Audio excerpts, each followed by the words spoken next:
Hello everyone, welcome to all of you. आज हम पढ़ेंगे आपके सिलेबस का most important topic arch and lintel. आप जानते हैं आर्च हो गया, फाउंडेशन हो गया, ऐसा बहुत इंपॉर्टेंट क्वेश्चन है।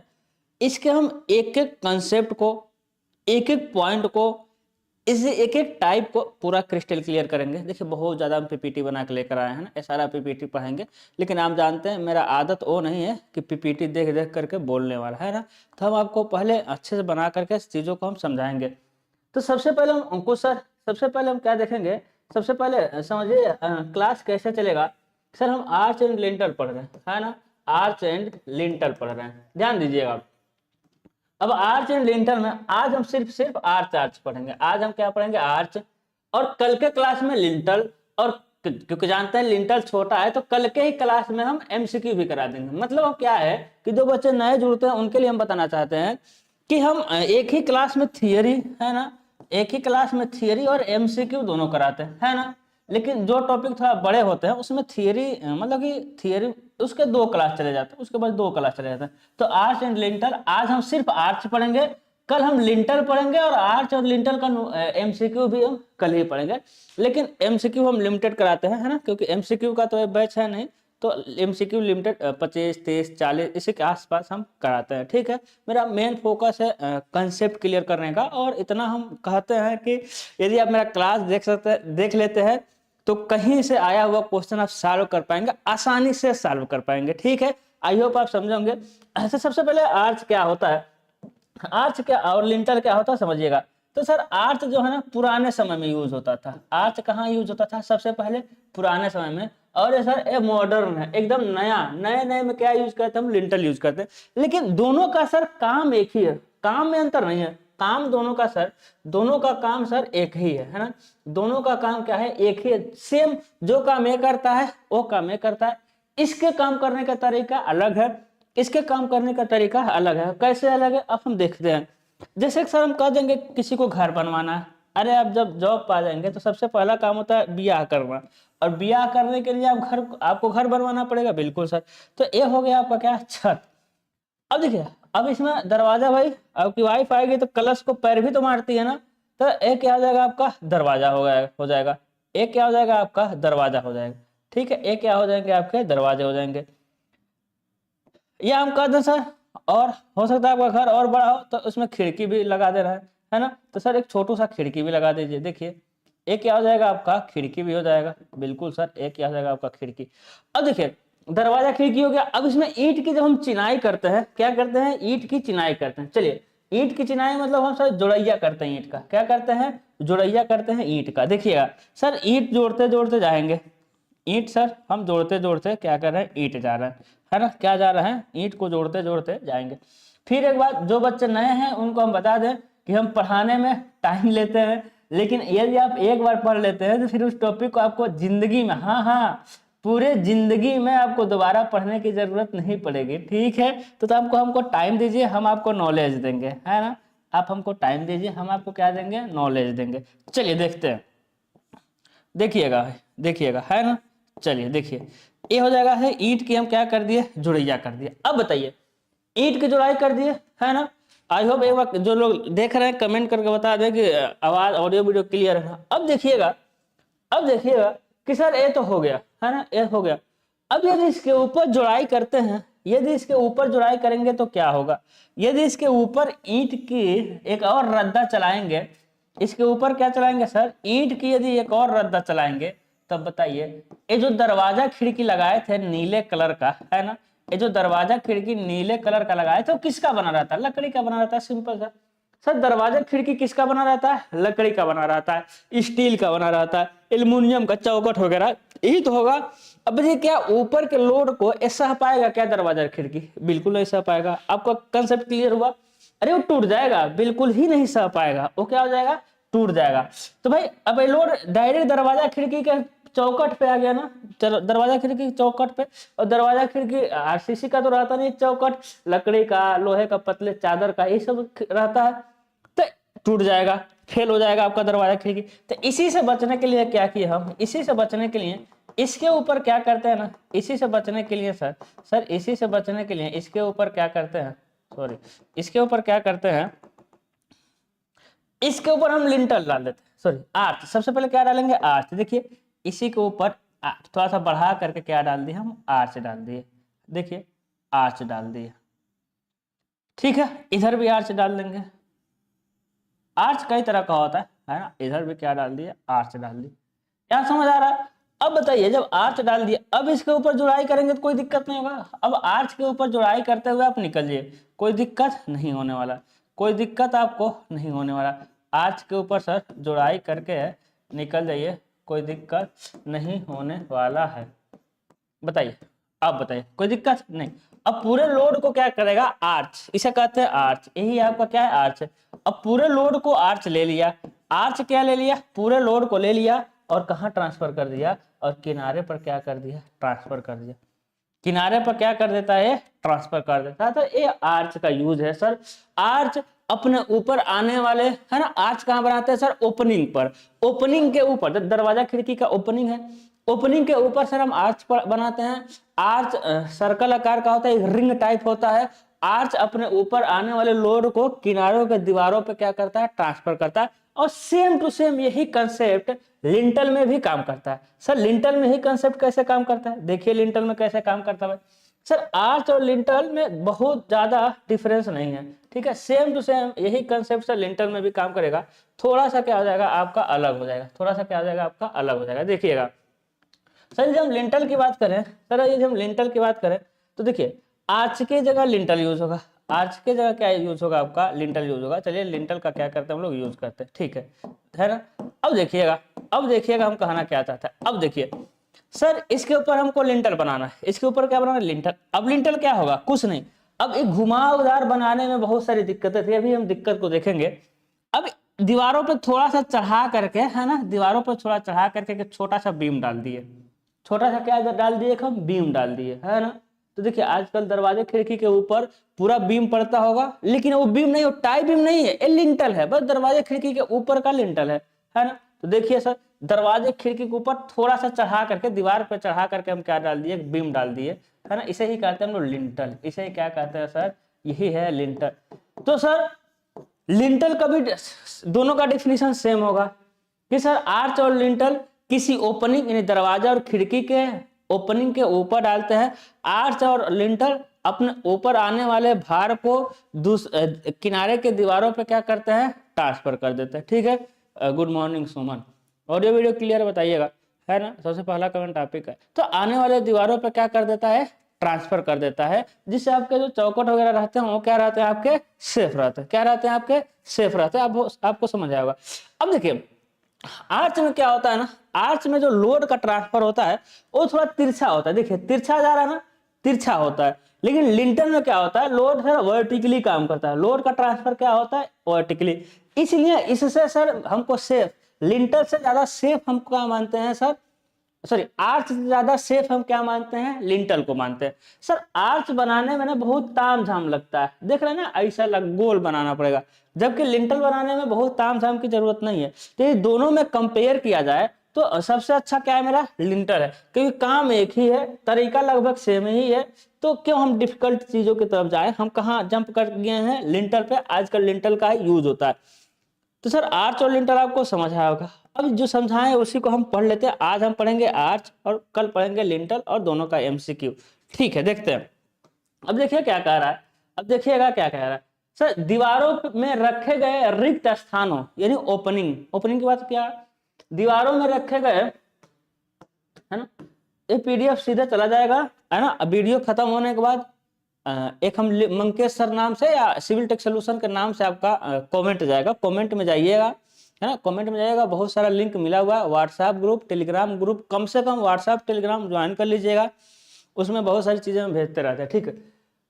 दीवारों में रखे गए रिक्त स्थानों, जैसे रिक्त स्थानों जैसे प्रवेश यानी कि दरवाजे के रिक्त स्थान की बात कर रहा है, प्रवेशों तथा अन्य रचनाओं के पार्टों को यानी स्पान को पाटने, मतलब सर भरने के लिए, स्पान को पाटने के लिए इसके ऊपर जो विशेष व्यवस्था की जाती है उसे ही डॉट या लिंटल के नाम से जाना जाता है, ठीक है। चलिए, यानी the special arrangement made over the walls to bridge the space entrances and other structure placed in them are known as arch and lintel.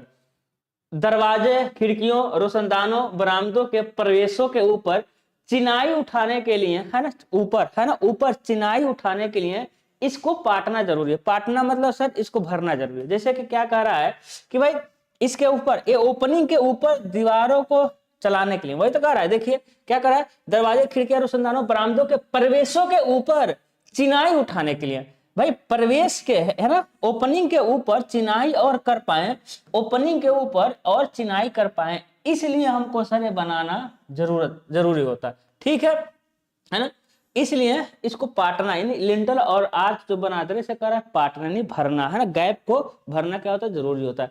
डॉटें सामान्यतः वक्राकार होती है ना, आकृति की होती हैं, जबकि लिंटल क्या होता है, चपटी होता है। आप देख पा रहे होंगे, है ना, लिंटल क्या है सर, लिंटल क्या है, चपटा है और एक तो वक्राकार होता है ना। यहाँ भी देख पा रहे होंगे, एक क्या हो जाएगा आपका लिंटल, है ना, एक क्या मिल जाएगा आपको, अरे लिंटल आर्च में कंफ्यूजन हो जा रहा है, एक क्या हो जाएगा सर,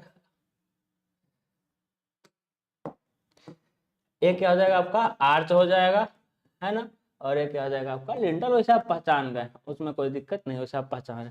चलिए अब आर्च के बारे में पढ़ते हैं। आर्च के बारे में आप क्या करते हैं, शुरू करते हैं। देखिएगा आपको दिख रहा है आर्च है, जो बच्चे पहले से पढ़ा होगा बताइए आर्च किसे कहते हैं। अब आर्च क्या होता है सर, आर्च में सारा दिख रहा है ना, ये जो दिख रहे हैं ये ईंट भी हो सकता है, ब्रिक भी हो, मतलब ईंट भी हो सकता है, पत्थर भी हो सकता है। इसे सर कहते हैं वसायर। इसे क्या कहते हैं सर, वसायर कहते हैं। क्या कहते हैं, वसायर, कहीं लिखा हो, हाँ वसायर, वसायर, वसायर, है ना। इसे क्या कहते हैं सर, वसायर कहते हैं, इंग्लिश में आना पड़ेगा। इसे क्या कहते हैं सर, वसायर कहते हैं। ठीक है, अभी मिल जाएगा आपको। इसे क्या कहते हैं सर, वसायर कहते हैं। आ जाइए वसायर, चलिए मिल जाएगा, कोई बात नहीं, है। तो सर इसे क्या कहते हैं, वसायर कहते हैं। इसे क्या कहते हैं हम, वसायर। और जो ये शेप दिख रहा है, अब देखिएगा आर्च का आप शेप देखिए, आर्च का आप ना सर शेप देखिए, ये दिख रहा है एकदम स्क्वायर नहीं है, आर्च का शेप एकदम स्क्वायर नहीं है। तो देखेंगे थोड़ा सा इधर पतला है और थोड़ा बाहर की तरफ चौड़ा है, हल्का सा, देख पा रहे होंगे सर, अंदर की तरफ थोड़ा पतला है और बाहर की तरफ हल्का सा क्या है, चौड़ा है। इसे कहते हैं वेज शेप। इसे क्या कहते हैं सर, वेज शेप कहते हैं। देखिए लिखा है ना, इसे क्या कहते हैं हम लोग, वेज शेप। तो कोई पूछ देगा कि सर आर्च किस शेप के ब्लॉक से मिलकर बना होता है, तो आप कहेंगे कि वेज शेप के ब्लॉक से मिलकर बनाता है। प्रत्येक ब्लॉक को वसायर कहते हैं। क्या कहते हैं सर, वसायर कहते हैं, है ना। क्या कहेंगे कि सभी आर्च जो होता है वेज शेप के ब्लॉक से मिलकर बना होता है और प्रत्येक ब्लॉक को क्या कहते हैं, वसायर कहते हैं।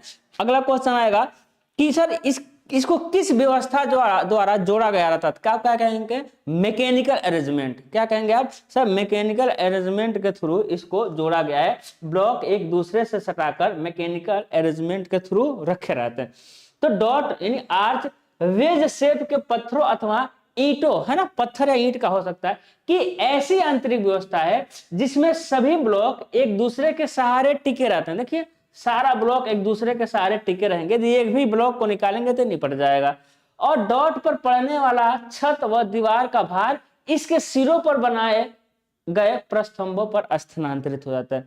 मतलब सर इसके ऊपर का जो भी लोड होगा ना, एक पियर पे क्या हो जाएगा, ट्रांसफर हो जाएगा। यदि पियर है तो, नहीं तो वाल है तो वाल पे ट्रांसफर होगा, ऐसा थोड़ी पियर पे, है ना। लेकिन मैक्सिमम डॉट को आजकल पियर पे ही बना देता है। तो कह रहा लोड को किनारे के बनाए गए पियर पे ट्रांसफर कर देता है, यदि पियर नहीं है तो दीवार पर ट्रांसफर कर देगा।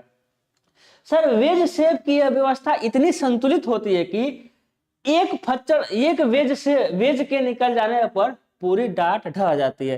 एक वेज को निकाल देंगे तो पूरा डाट क्या हो जाएगा, ढह जाएगा। परंतु जब तक वेज अपनी स्थिति में बने रहते हैं तब डॉट इतनी मजबूत होती है कि मान से लगे ट्रक भी इसके ऊपर से निकल जाता है। आप देखे होंगे चिनाब ब्रिज बना है, कहाँ बना है भाई, कश्मीर में चिनाब ब्रिज, वर्ल्ड का सबसे ऊंचा रेल ब्रिज बना है, रेल स्टील ब्रिज, है ना। वो देखेंगे आर्च से ही बना है, वो देखेंगे किससे बना है, वो आर्च ब्रिज ही है ना। बहुत सारा आपके सिलेबस में ब्रिज भी है, तो ब्रिज देखते हैं कि नहीं, तो ब्रिज भी पढ़ाएंगे तो एक आता है उसमें आर्च ब्रिज आता है। डॉट में सभी प्रयुक्त, हाँ देखिए क्या करा, डॉट में प्रयुक्त सभी वेज ब्लॉक में केवल संपीड़न प्रतिबल उत्पन्न होता है। ये भी क्वेश्चन आता है।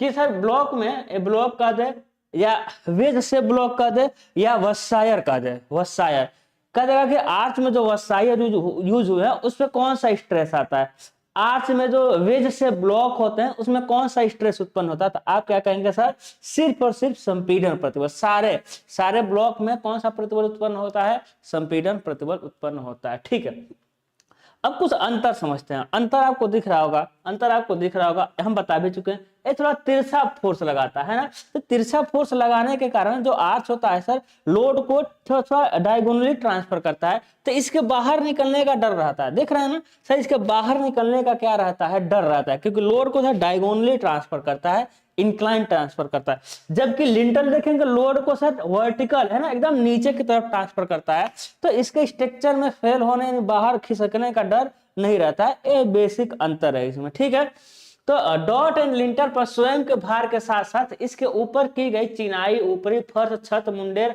आदि का भार आता है। इस भार के कारण डॉट में तिरछे बल उत्पन्न होते हैं, जबकि लिंटर पर वर्टिकल फोर्स आता है।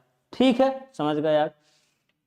तिरछे बलों के विश्लेषण पर जो क्षैतिज परिणामी आता है वह डॉट में पार्श्विक लेटरल थ्रस्ट उत्पन्न करता है, जो डाट संरचना के लिए घातक होता है, जबकि लिंटल में ऐसी कोई सर लेटरल थ्रस्ट उत्पन्न नहीं होती है।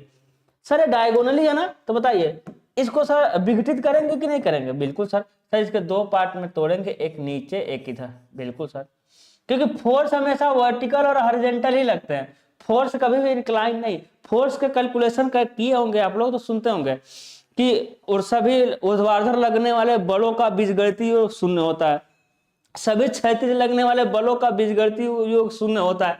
कभी ऐसा नहीं सुने होंगे, सभी डायगोनली लगने वाले बलों का बीजगणितीय योग शून्य होता है। तो बल का एनालिसिस हमेशा वर्टिकल और हॉरिजॉन्टल कंपोनेंट में ही किया जाता है। तो सर ये डायगोनली था है ना, तो इसको क्या क्या हॉरिजॉन्टल वर्टिकल में तोड़ दिए, तो वर्टिकल वाला तो कोई दिक्कत नहीं है, और नीचे ट्रांसफर हो जाएगा। लेकिन हॉरिजॉन्टल वाला देखेंगे तो क्या है सर, इसको सर फेल करने का लेटरल थ्रस्ट उत्पन्न करता है, जिसे फेल होने का डर रहता है। जबकि आर्च में ऐसी कोई बात ही नहीं, उसमें एक ही आता है, वो भी वर्टिकल, तो वर्टिकल को हमको तोड़ना नहीं है। ठीक है, आगे क्या कह रहा है कि तिरछे बलों का, हाँ ये हो गया। डाट की तुलना में लिंटल का निर्माण सरल पड़ता है, ये भी हम देख चुके हैं। आगे देखते हैं कुछ बेसिक टर्म। अब हम क्या देखेंगे सर, कुछ बेसिक टर्म देखेंगे। तो आप जानते हैं सर स्पान क्या होता है, तो स्पान आप जानते होंगे सर, बीम में भी पढ़ते होंगे, सारा कुछ पढ़े होंगे।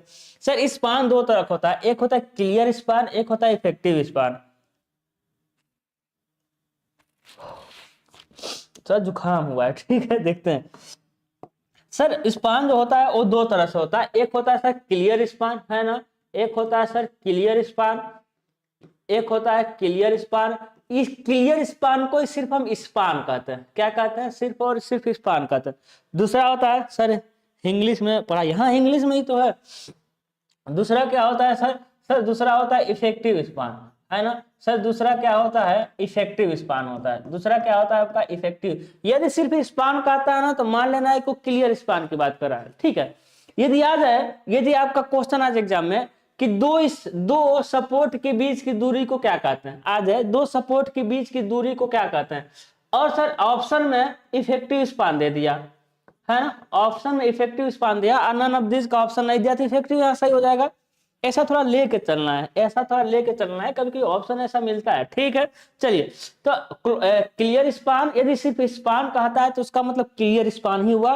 जब भी इफेक्टिव देना रहेगा तो इफेक्टिव लिखेगा, इफेक्टिव स्पान। ठीक है, तो सर क्या होता है क्लियर स्पान, तो सर दो सपोर्ट के बीच अंदर से अंदर है ना, अंदर से अंदर डिस्टेंस को कहते हैं स्पान है ना।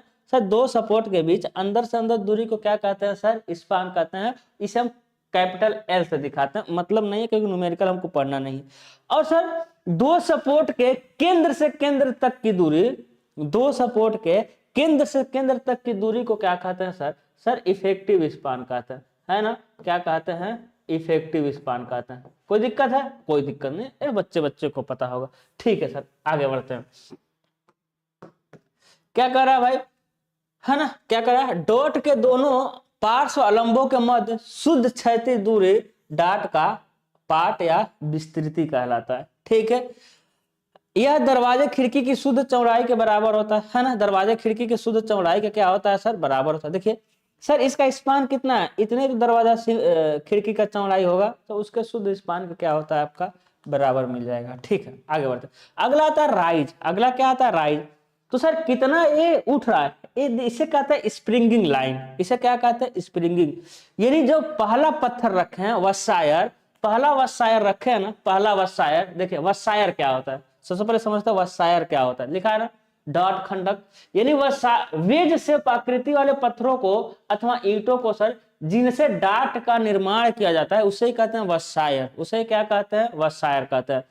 सर की स्टोन क्या होता है, सर दोनों तरफ से हम ना चिनाई करते हुए जाते हैं। दोनों तरफ से क्या करते हुए जाते हैं, चिनाई करते हुए जाते हैं। दोनों तरफ से चिनाई का मतलब जैसे देखिए सर इधर से चिनाई करते हुए गए है ना, दोनों तरफ से चिनाई करते हुए हम जाते हैं। देखिए सर डॉट रखे, इसको रखे, इसको रखे, इसको रखे, इसको रखे, इसको रखे, फिर सर इस इधर भी इसको रखे, इसको रखे, इस पत्थर को, इस पत्थर को, इस वसायर को, इस वसायर को, और सबसे लास्ट में सर इन सभी है ना, इन सभी से थोड़ा सा बड़ा रख देते हैं पत्थर को। इन सबसे थोड़ा लंबा चौड़ा बड़ा, थोड़ा थोड़ा बड़ा लंबा चौड़ा रहता है। इसे कहते हैं की स्टोन। इसे क्या कहते हैं, की स्टोन कहते हैं। की स्टोन ही जनरली यूज करते हैं। बाकी यदि ये ईंट का बना हुआ है तो की ब्रिक कह सकते हैं। बाकी ब्रिक में ही की स्टोन ही नाम देते हैं, स्टोन में ही ज्यादा फेमस है, क्योंकि पुराने समय में आर्च बनता था और पुराने समय में पत्थर ही ज्यादा यूज होता था, तो इसे हम की स्टोन कहते हैं। बाकी ब्रिक में इसे की ब्रिक कह सकते हैं। अब कोई जरूरी नहीं है कि ये अन्य वसायर से बड़ा ही हो, कोई जरूर नहीं है, लेकिन सुंदर लगने के लिए बड़ा ही बनाया जाए। देखिए बड़ा बनाया कि नहीं बना सुंदर लगने के लिए, है ना। जैसे देखिए क्या इसमें बड़ा बना है, नहीं, लेकिन इसमें भी इसको क्या कहेंगे हम लोग, की स्टोन। सबसे बीच वाले को क्या कहेंगे, की स्टोन, लेकिन जनरली थोड़ा बड़ा ही बनाया जाए, क्योंकि चाबी वही है ना, तो उसको क्या करता है, ये सारे को क्या करता है सर, पैक कर देता है। बीच में रखने से क्या होता है, सारे को पैक कर देता है, तो इसे कहते हैं सर की स्टोन। ठीक है, इसे क्या कहते हैं, की स्टोन। तो डॉट के शीर्ष पर लगाया गया वसायर, डॉट के शीर्ष पर लगाया गया वसायर की स्टोन कहलाता है। डाट के दोनों सिरों को ऊपर उठाते हुए शिखर पर अंत का वसायर रखकर डाट को पूर्ण कर दिया था, है ना। दोनों तरफ से उठाते हुए अंत में रखकर डॉट को क्या करते हैं, कंप्लीट कर देते हैं। यह खंडक सुंदरता की दृष्टि से अन्य वसायरों से कुछ बड़ा रखा जाता है, सुंदरता की दृष्टि से, क्योंकि सुंदरता बहुत जरूरी है सिविल इंजीनियरिंग में। बड़ी डॉट से यदि चाबी पत्थर को, की स्टोन को निकाल लिया जाए तो पूरा निपट जाएगा, पूरा ढह जाएगा आर्च, तो इसका नाम ही है की निकल जाता, पूरा आर्च खत्म हो गया। ईंटों की डाट में इसे की ब्रिक कह सकते हैं, कोई जरूर नहीं है। ठीक है, ईंट में भी इसे की स्टोन ही कहते हैं। तो सर अगला हम पढ़ेंगे स्प्रिंग, हाँ इंट्राडोस। अगला क्या है, इंट्राडोस है। इंट्राडोस मतलब सर अंदर वाला। इंट्राडोस मतलब क्या हो जाएगा आपका, अंदर वाला। अंदर वाले को क्या कहेंगे, इंट्राडोस। तो देख लेते हैं भाई इंट्राडोस। देखिए यही क्या हो जाएगा आपका इंट्राडोस, यही क्या हो जाएगा आपका अंदर वाला, अंदर वाला ही क्या हो जाएगा आपका इंट्राडोस, जो नीचे देखेंगे। तो डॉट की तली की वक्राकार सतह को सर इंट्राडोस कहते हैं। इसे सोफिट भी कहा जाता है। सोफिट पढ़े थे पिछले क्लास में, स्टेयर में पढ़े थे ना सोफिट, तो उसमें क्वेश्चन था इसमें से कौन आर्च में भी आता है, लिंटर में भी आता है, सॉरी आर्च में भी आता है और ये सीढ़ी में भी आता है। तो ऑप्शन सही था सोफिट। तो सोफिट समझ आया सर। जो सर्कुलर है ना नीचे का सर, उसे क्या कहते हैं हम लोग, सोफिट कहते हैं। उसे क्या कहते हैं, सोफिट। उसे क्या कहते हैं, इंट्राडोस। यानी क्वेश्चन यदि आ जाए, यदि क्वेश्चन आ जाए कि आर्च के नीचे के वक्राकार भाग को, वक्राकार भाग को क्या कहते हैं, वक्राकार भाग को क्या कहते हैं। और सर इंट्राडोस है तो कोई दिक्कत है, इंट्राडोस। यदि इंट्राडोस नहीं है, यदि सोफिट है तो सोफिट हो जाएगा। लेकिन इंट्राडोस और दोनों आ गया तब क्या कहेंगे सर, दोनों यदि इंट्राडोस और सोफिट दोनों दे दिया तो आपको क्या सही लगा देना है, इंट्राडोस। क्या लगा देना है भाई, इंट्राडोस, क्योंकि इसका दूसरा नाम सोफिट है। ठीक है ना, समझ पा रहे हैं। चलिए सर क्या क्या पढ़ लिए हम देख लेते हैं। सर सबसे पहले की स्टोन, तो दोनों तरफ से चिनाई करते हुए जाते हैं, सेंटर में थोड़ा सुंदरता के लिए बड़ा स्टोन लगाते हैं, इसे की स्टोन कहते हैं। यदि इसको निकाल लेंगे तो सारा खत्म हो जाएगा। सर प्रत्येक खंड को वसायर कहते हैं। सर नीचे के सर्कुलर पोर्शन को इंट्राडोस या सोफिट कहते हैं। सर उसके बाद सर ऊपर वाले सर्कुलर पोर्शन को सर एक्स्ट्राडोस कहते हैं। क्या कहते हैं सर, एक्स्ट्राडोस कहते हैं, या उसे बैक भी कहते हैं। ऊपर वाले सर्कुलर पोर्शन को सर एक्स्ट्राडोस, देखिए लिखा ना एक्स्ट्राडोस, या फिर उसे बैक भी कहते हैं। ठीक है, सर आर्च की थिकनेस क्या होता है? सर इंट्राडोस और एक्स्ट्राडोस के बीच की मोटाई को ही कहते हैं थिकनेस ऑफ आर्च। इंट्राडोस तथा एक्स्ट्राडोस के बीच, है ना, इंट्राडोस और एक्स्ट्राडोस, इंट्राडोस और एक्स्ट्राडोस के बीच की मोटाई को क्या कहते हैं हम लोग? बैक कहते हैं, सॉरी क्या कहते हैं? थिकनेस ऑफ आर्च कहते हैं। क्या कहते हैं? थिकनेस ऑफ आर्च कहते हैं। ठीक है, चलिए बताइए यहां तक समझ आ रहा है?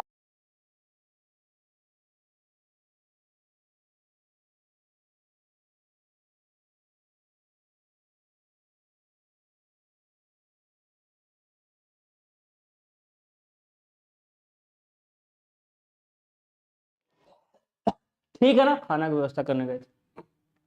तो सर इंट्राडोस और एक्स्ट्राडोस के बीच की ऊंचा दूरी को क्या कहते हैं? थिकनेस ऑफ आर्च कहते हैं। सर आर्च बनाने में जो सबसे पहला पहला पत्थर रखते हैं ना, उसे कहते हैं, उसे पर देखिए आर्च बनाने में सबसे पहला पहला पत्थर रखे हैं, इसे इसे कहते हैं स्प्रिंगिंग स्टोन। इसे क्या कहते हैं? स्प्रिंगिंग स्टोन कहते हैं, उठान पत्थर कहते हैं। यही सब उठना वो शुरू हो जाएगा। तो देखिए यहाँ एकदम वर्टिकल है ना, यहाँ तक वर्टिकल है, और यही सब उठना क्या हो जाएगा? शुरू हो जाएगा। तो आर्च बनाने में जो पहला पहला पत्थर रखे हैं उसे कहते हैं स्प्रिंगिंग स्टोन, या सिर्फ स्प्रिंगिंग कहते हैं। और सर इसी लाइन को जो जा रहा है ना, दोनों तरफ से जो पहला पहला पत्थर रखे हैं उसके निचले पोर्शन को हम क्या कहते हैं? एक काल्पनिक इमेजिनरी लाइन मिलता है, उसे कहते हैं स्प्रिंगिंग लाइन। उसे क्या कहते हैं? स्प्रिंगिंग लाइन कहते हैं। उसे क्या कहते हैं सर? उठान रेखा, क्योंकि इस उठना शुरू हो गया। उसे क्या कहते हैं? Springing line. और स्प्रिंगिंग लाइन से लेकर की स्टोन के नीचे तक के सरफेस को, नीचे तक के पोर्शन को क्या कहते हैं? स्प्रिंगिंग लाइन से की स्टोन के नीचे तक के सरफेस को कहते हैं हम लोग क्या? राइज कहते हैं। क्या कहते हैं? राइज।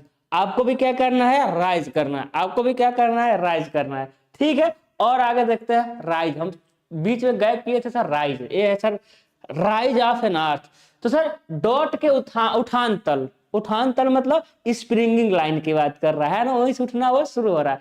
तो डॉट के उठान तल से इसकी भीतरी वक्र तक की अधिकतम ऊंचाई, और जो कि की स्टोन पे ही मिलेगा, है ना, डाट का उठान कहलाता है। चलिए यहां तक समझ आ रहा है? यहां तक आपको सारी चीजें समझ आ रही होंगी।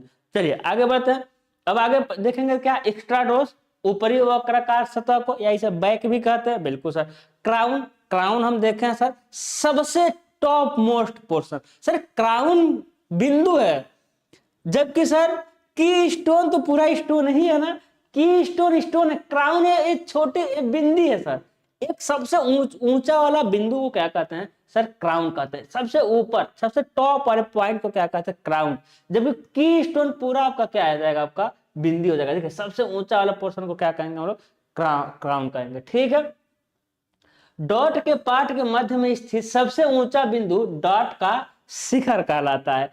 यह चाबी कीस्टोन के सबसे ऊपरी पॉइंट होता है। ठीक है सर, स्प्रिंगर वही बताया था, पत्थर को कहते हैं। स्प्रिंगिंग लाइन तो इमेजिनरी लाइन है, पत्थर के निचले पॉइंट को जो स्प्रिंगर रखे हैं, उठान पत्थर, स्प्रिंगिंग स्टोन या स्प्रिंगर जो रखे हैं सर, स्प्रिंगर के जहां रखे हैं उस वाले बिंदु को मिलाते हैं दोनों तरफ के, तो इसे कहते हैं स्प्रिंगिंग लाइन, इमेजिनरी लाइन होता है। लेकिन स्प्रिंगर क्या होता है? डॉट के निचले सिरे पर लगाया गया, डॉट के निचले सिरे पर लगाया गया फस्टर शेप या वसायर उठान पत्थर कहलाता है। ठीक है, ये हम बता चुके हैं सर। स्प्रिंगिंग लेवल आपको पता है, सबसे वही स्प्रिंगिंग लाइन या लेवल। ठीक है, सबसे प्रथम वसायर या उठान पत्थर के नीचे के तल को, जहां से डॉट शुरू होती है, डॉट का उठान तल कहते हैं। सर स्पेंड्रिल क्या होता है? अब देखिएगा, क्राउन आपको दिखा है, ठीक है सर। सर क्राउन तथा स्प्रिंगर के मध्य स्थित बाहरी त्रिकोणीय को सर स्पेंड्रिल कहते हैं।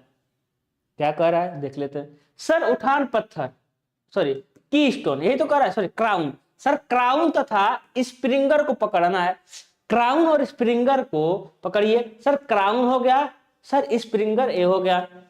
क्राउन और स्प्रिंगर के बीच बाहरी त्रिकोणीय पोर्शन को देखिए, त्रिकोण बन रहा है ना, इसे क्या कहते हैं? स्पेंड्रिल कहते हैं। सर क्राउन और स्प्रिंगर पहला पत्थर, क्राउन स्प्रिंगर के बीच बाहरी ट्रेंगुलर पोर्शन को स्पेंड्रिल कहते हैं, है ना। अब स्पेंड्रिल क्यों लिया जाता है सर? जब हम आर्च, कई तरह का जब आर्च पढ़ेंगे तो स्पेंड्रिल से भी हमको आर्च का कभी कभी बनाना पड़ता है, क्या एक खींचना पड़ता है रेडियस को, इसलिए स्पेंड्रिल भी लेते हैं। ठीक है, हंच बाहरी पोर्शन को देख लेते हैं भाई, है ना।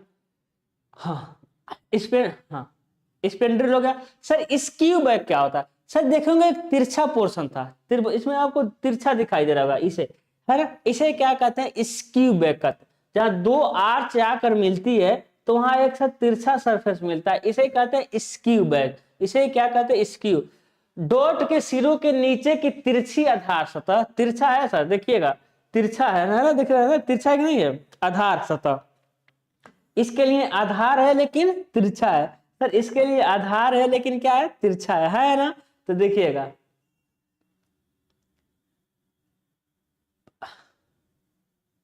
तो डॉट के सिरों के नीचे की तिरछी आधार सतह जिस पर डॉट टिकाई जाती है, सर इसे स्क्यू बैक कहते हैं।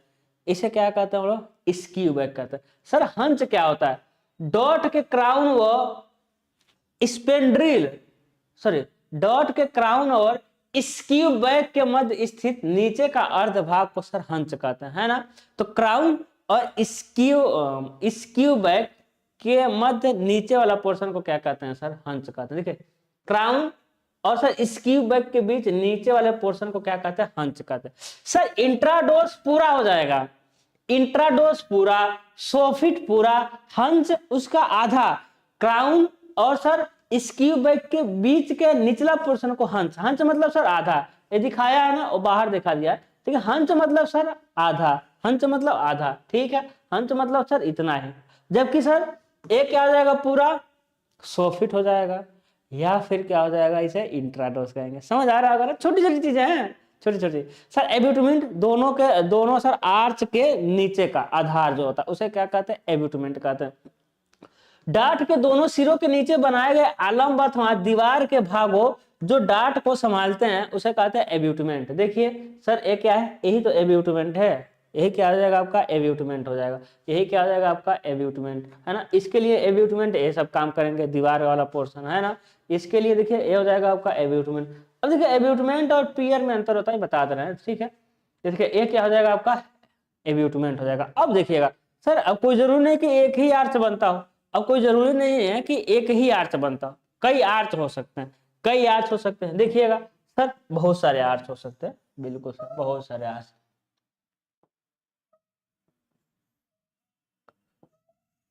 देखिए बहुत सारे आर्च हो सकते हैं।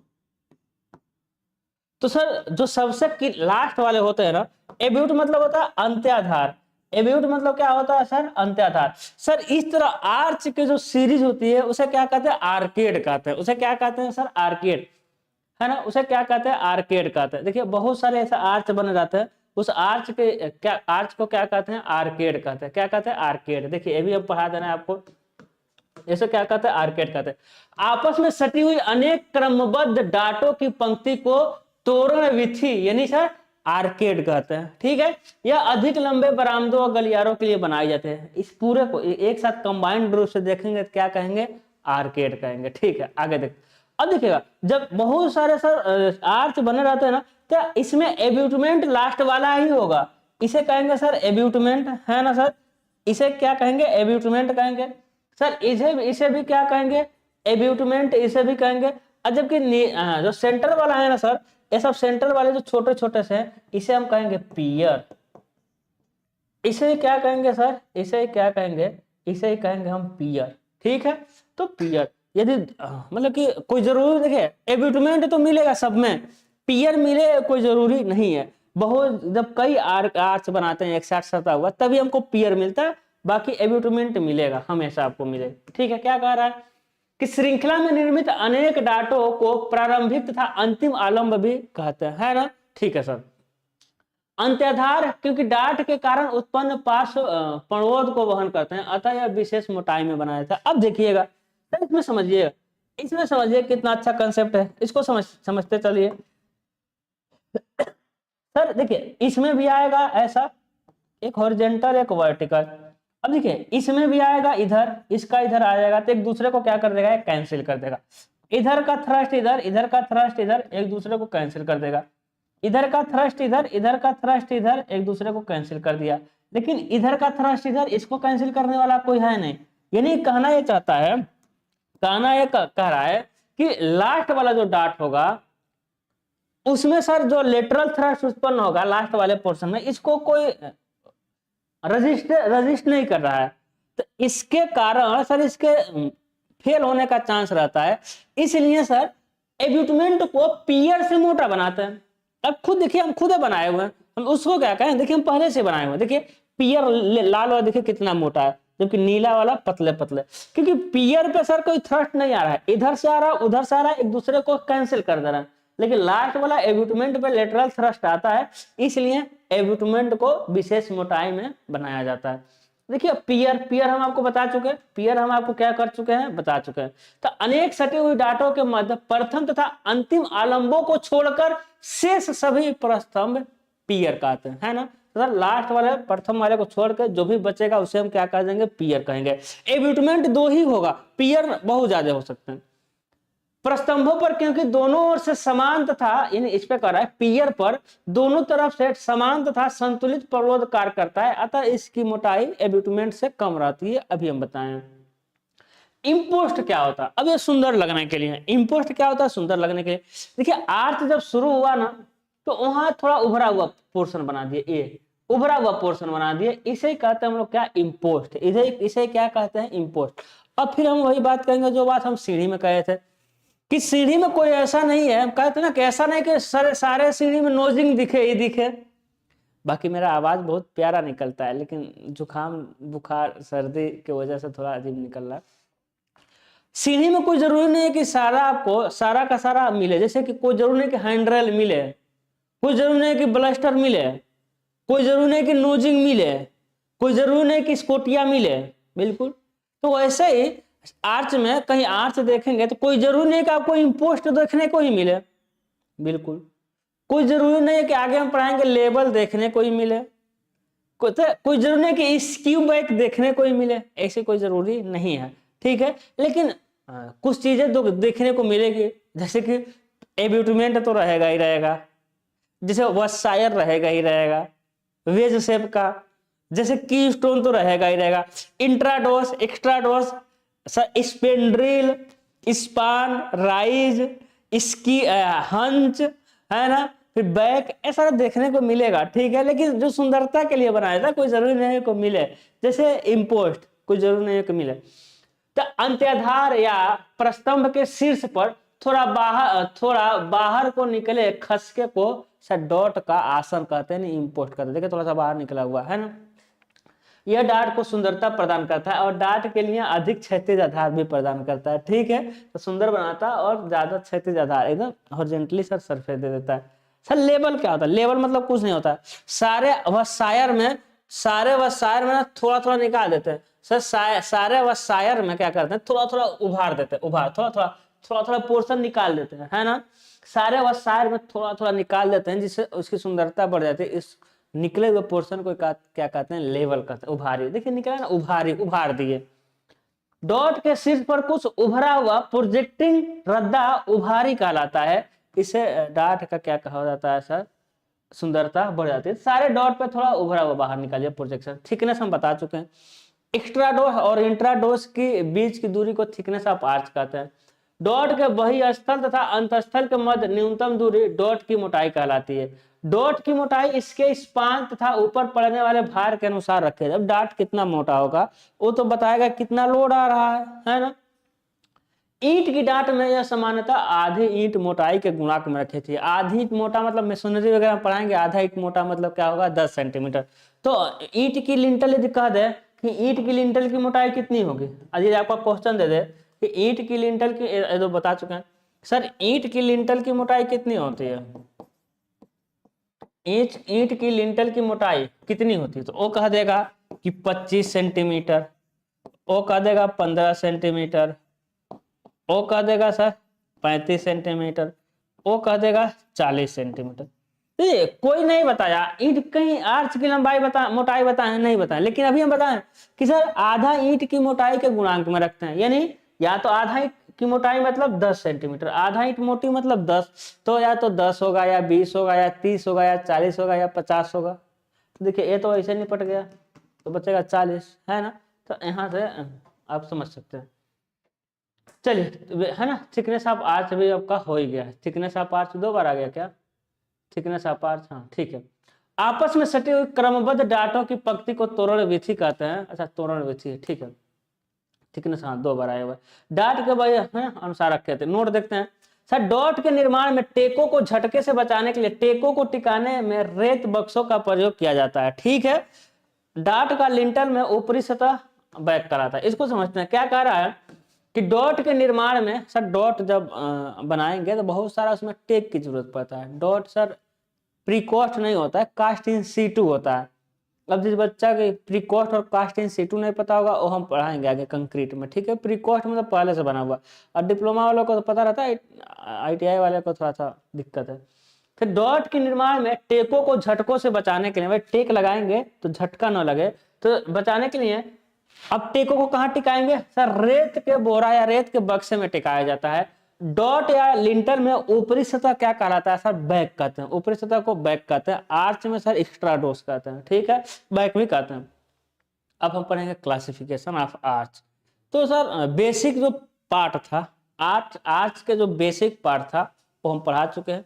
एक एक पॉइंट को फिगर में भी दिखाए हैं और समझाते हुए चले हैं। इसके बाहर कुछ नहीं है, जो हम पढ़ा दिए उसके बाहर नहीं आता है। अब आउट ऑफ सिलेबस पूछ दे वाला बात है, ठीक है। चलिए देखते हैं सर, इसका क्लासिफिकेशन कई आधार पे करते हैं। एक तो शेप के आधार पे करेंगे और यही सबसे ज्यादा इंपॉर्टेंट है। एक मटेरियल के आधार पे करेंगे, एक निर्माण विधि के आधार पे करेंगे जो कि कोई मतलब नहीं है, और एक सर स्पेशल फंक्शन के आधार पे करेंगे, ठीक है। हमको मेन यही देखना है according to shape. Sir shape के आधार पे कितने तरह का होता है, बहुत तरह का होता है। Semicircle, segmental, equilateral, elliptical, parabolic, flat, sir horseshoe, 3 centred, 4 centred, lancet, sir उसका क्या देगा, वेनेसन, ड्रॉप, ओजी। तो सर क्या इसके अलावा नहीं आर्च है, बहुत हैं, इसके अलावा बहुत आर्च है भाई। लेकिन अब बताइए हम उतना पढ़ेंगे जितना एग्जाम में आता है।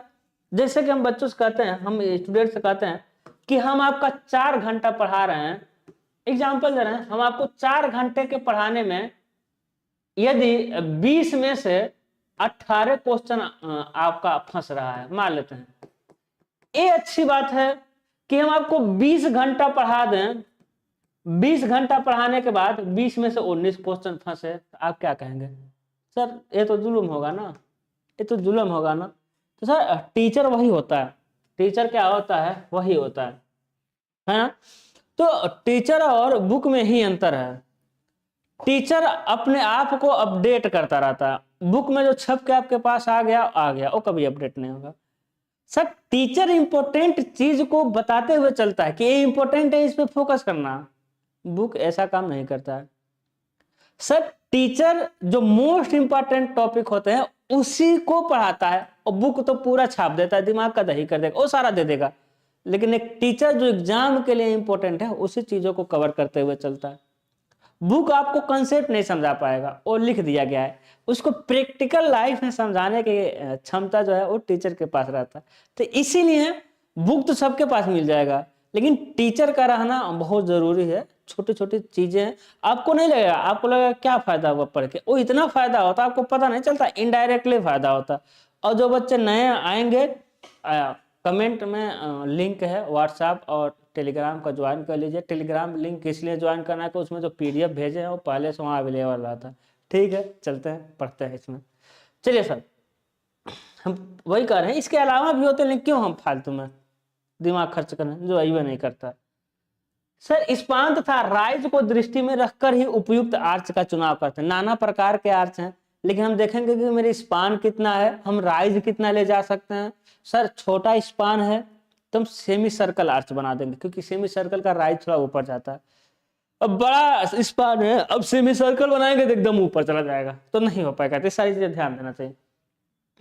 सेमी सर्कल आर्च हो गया, सेगमेंटल आर्च हो गया, है ना, सेगमेंटल देखे होंगे आप। हॉर्स शू आर्च हो गया सर, 1 सेंटर्ड होते हैं, है ना, इसमें एक ही केंद्र बिंदु होता है। सर इक्विलेटरल आर्च हो गया, ड्रॉप आर्च हो गया, इसमें 2 केंद्र बिंदु होते हैं, रट लीजिएगा एग्जाम में आता है। अन्य डाटों के लिए अनेक केंद्र बिंदु चुनकर इनके इंट्राडोस तथा एक्स्ट्राडोस के वक्र लगाए जाते हैं, है ना। इंट्राडोस एक्स्ट्राडोस वक्र लगा के आर्च बनता है। अब हम एक एक आर्च के बारे में डिटेल में पढ़ते हैं, ठीक है। ये देखिए सर, सेमी सर्कल आर्च कुछ नहीं है सर। सेमी सर्कल आर्च क्या होता है? कुछ नहीं सर। इधर का स्पान हो गया ये, सर इधर का स्पान हो गया ये, है ना, स्पान ये रहा सर, सॉरी स्पान, है ना। इधर ए क्या हो गया सर? स्पान हो गया। ए क्या हो गया सर? स्पान हो गया। अब देखिए इसी स्पान के बीच, इसी स्पान के बीच क्या करना है? कुछ नहीं करना सर। इस स्पान के सेंटर में आइए, इस स्पान के सेंटर में आइए, आ गया सेंटर में। यहां से यहां तक चाप भरिए और काट दीजिए, तो सेमी सर्कल बन गया ना, सेमी सर्कल बन गया। बिल्कुल सर, सेमी सर्कल क्या हो गया? बन गया। फिर यहाँ से सर मोटाई बढ़ा लीजिए, फिर बना दीजिए, तो हो जाएगा आपका सेमी सर्कल आर्च। क्या हो गया? Semi circle arch. तो हम क्या कह सकते हैं कि ये क्या है सर? स्प्रिंगिंग लाइन या स्प्रिंगिंग लेवल। ये क्या है? तो आप कहेंगे सर राइज है। क्या है आपका? राइज है। अब एग्जाम में आता है ये राइज क्या कहता है कि जो सेमी सर्कल आर्च होता है उसमें जो राइज होता है वो क्या होता है सर? स्पान के आधा होता है। स्पान का आधा राइज होता है। क्या होता है राइज भाई? स्पान का आधा होता है। तो सेमी सर्कल आर्च में जो राइज होता है वो स्पान का आधा होता है, तथा सेंटर जो होता है ना सर, सेंटर जो होता है वो स्प्रिंगिंग लेवल पे ही होता है। देखिए यही तो सेंटर है, यही तो मान के खींचे थे ना, तो यानी स्प्रिंगिंग लाइन या स्प्रिंगिंग लेवल पे ही इसका सेंटर मिलता है। किसका? सेमी सर्कल आर्च का। ऐसा छोटे स्पान के लिए बनाया जाता है। क्यों छोटे स्पान के लिए बनाया जाता है? अभी तो आगे सेगमेंटल आर्च पढ़ाएंगे तब आपको पता चल जाएगा कि क्यों ये छोटे स्पान के लिए बनाया जाता है। बिल्कुल सर, आगे बढ़ते हैं, आगे बढ़ते हैं, इसमें देखते हैं कहता क्या क्या है। जो चीज बनाया वही कहेगा। आपको दिख रहा है? बिल्कुल सर। क्योंकि इस डार्ट का उठान स्पान के आधे के बराबर होता है, राइज स्पान के आधे के बराबर होता है, अतः इसका क्राउन बहुत ऊंचा चला जाता है। क्राउन ऊंचा जाएगा ना, सर्कल बनाएंगे तो थोड़ा ऊंचा चला जाता है, इसलिए छत की ऊंचाई अधिक रखनी पड़ती है। अब ये चीजें अगले क्वेश्चन, अगले आर्च में सेगमेंटल में बताएंगे। ऊंचाई अधिक रखनी पड़ती है। यह डार्ट छोटे स्पान के लिए अपनाई जाती है। डार्ट का केंद्र बिंदु स्प्रिंगिंग लाइन पर होता है। अब देखिए अगला सेगमेंटल आर्च। अब सेगमेंटल आर्च है क्या? अब देखिएगा, जैसे कि हम कहेंगे ए, देखिएगा हम कह देंगे ए आर्च। देखिए हम कहेंगे यहाँ आर्च बना रहे हैं, ठीक है सर। कौन सा? Semi circle. अब सेमी सर्कल आर्च बहुत ऊंचा चला जाता है। बहुत ऊंचा जाने का मतलब क्या है कि अब दीवार भी ऊंचा लेके जाना पड़ेगा ना। बिल्कुल सर, दीवार, क्योंकि ये तो खुद ऊंचा चला गया। यानी यदि दीवार मान लेते हैं छत आपका यही है, छत यही है, तो एक गड़बड़ हो जाएगा। अब देखिए अब समस्या क्या है? अब देखिए यदि बहुत बड़ा स्पान है, यदि स्पान बहुत बड़ा है, देखिए इतना बड़ा, यदि स्पान इतना बड़ा है, बिल्कुल सर स्पान क्या है? इतना बड़ा। यदि स्पान इतना बड़ा है, अब बताइए आर्च, अब इसका सेंटर लेकर के जब बनाएंगे बहुत ऊंचा जाएगा ना भाई। देख रहे कितना ऊंचा चला गया? बहुत बहुत ज्यादा ऊंचा चला गया, ठीक है। तो सर स्पान ज्यादा होने पर यदि हम सेमी सर्कल बनाएंगे तो बहुत ऊंचा चला जाएगा। यानी अब छत देखिए, अब छत कितना ऊंचा रखना पड़ेगा, जबकि दोनों के शुरुआती पॉइंट एक ही है, दोनों की शुरुआती पॉइंट एक ही, लेकिन देखिए स्पान बढ़ने से कितना ऊंचा चला गया। अब इसके लिए क्या करते हैं भाई? सेगमेंटल आर्च बनाते हैं। इसीलिए सेमी सर्कल आर्च को छोटे स्पान पर बनाया जाता है, और यदि बड़े स्पान बनाएंगे तो छत की ऊंचाई बहुत रखना पड़ेगा। देखिए यही है, हम कहेंगे सर यही है।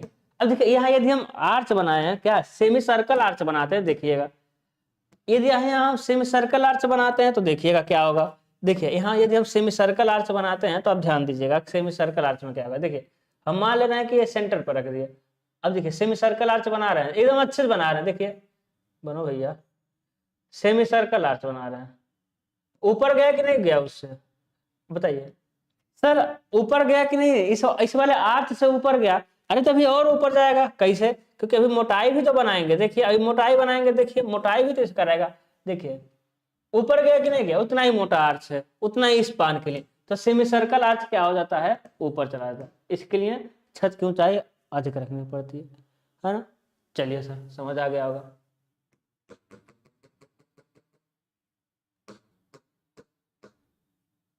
है ना। चलिए आगे बढ़ते हैं, सेगमेंटल पढ़ देते हैं। तो सेगमेंटल सर, लॉन्ग स्पान है, बहुत ज्यादा स्पान है, तो हाँ क्या बनाते हैं? सेगमेंटल, है ना। ठीक है नवीन, गुड मॉर्निंग। अब देखिएगा अभी टाइम फिक्स नहीं है, सबको बता दें अभी टाइम फिक्स नहीं, फिक्स करते हैं जल्दी, डिप्लोमा वाला बैच खत्म कर करके। अब देखिएगा सर जो इसका सेंटर होता है ना वो स्प्रिंगिंग लाइन पर नहीं होता है, इसका जो सेंटर होता है वो स्प्रिंगिंग लाइन से नीचे होता है। कहाँ होता है? स्प्रिंगिंग लाइन से नीचे होता है। तो इसका क्या याद रखना है सेगमेंटल में कि बड़े आर्च के लिए, सॉरी बड़े स्पान के लिए सेगमेंटल आर्च बनाते हैं, क्योंकि यदि बड़े स्पान के लिए सेमी सर्कल बनाएंगे तो बहुत ज्यादा ऊंचा चला जाएगा। पहला बात बड़े आर्च के लिए, बड़े स्पान के लिए। दूसरा सर इसका राइज ना स्पान से बहुत छोटा होता है। देखिए राइज इतना ही है सर, राइज इतना ही, स्पान बहुत ज्यादा है, तो इसका राइज स्पान से सर क्या होता है? छोटा होता है।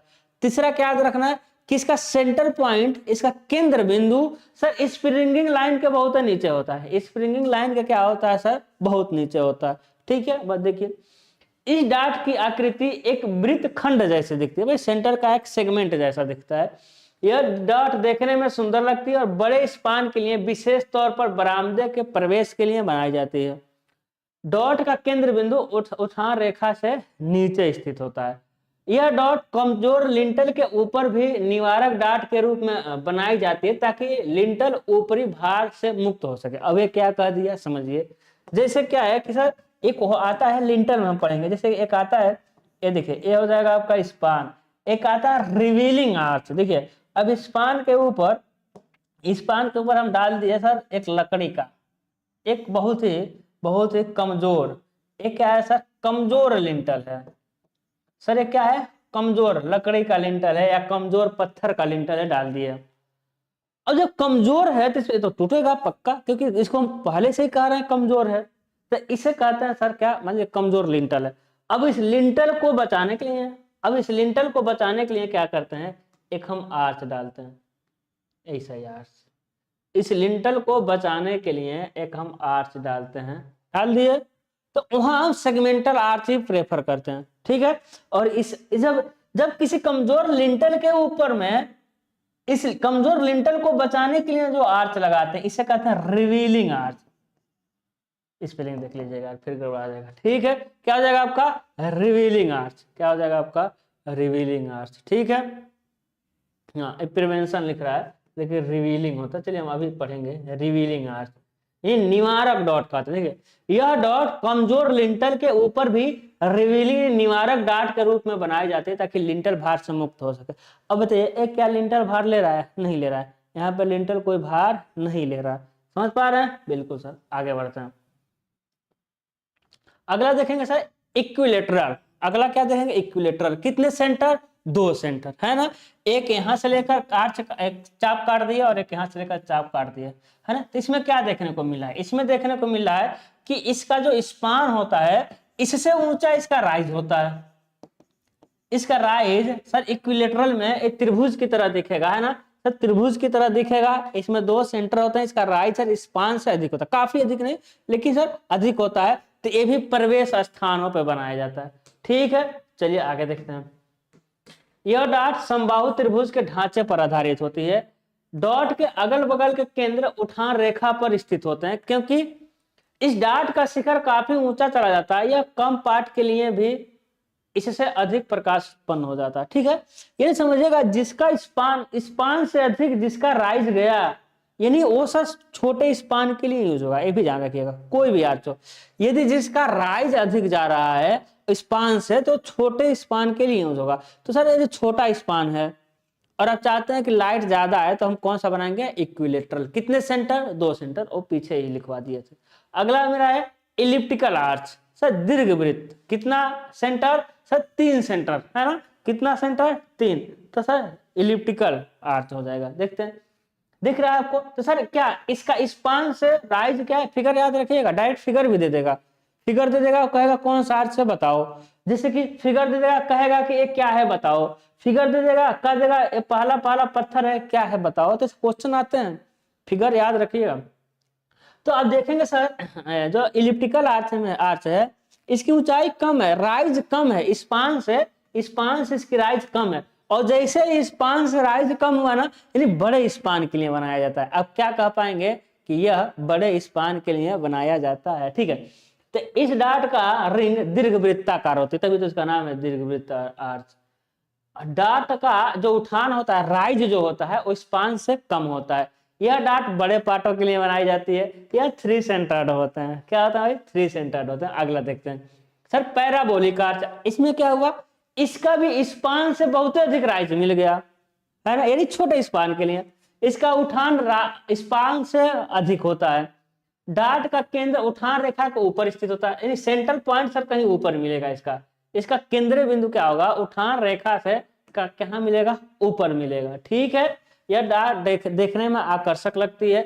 बरामदे के प्रवेश के लिए इस डॉट का प्रयोग हम करते हैं। याद रखिएगा, इसका जो सेंटर पॉइंट है इसके ऊपर है। आगे बढ़ते हैं, फ्लैट आर्च, ये देखिए फ्लैट आर्च। अब एक बार फ्लैट आर्च में पूछा था, फ्लैट आर्च बना दिया था और पूछा था यहाँ कितने एंगल बनता है, तो कितना कहेंगे 60 अंश। कितना 60।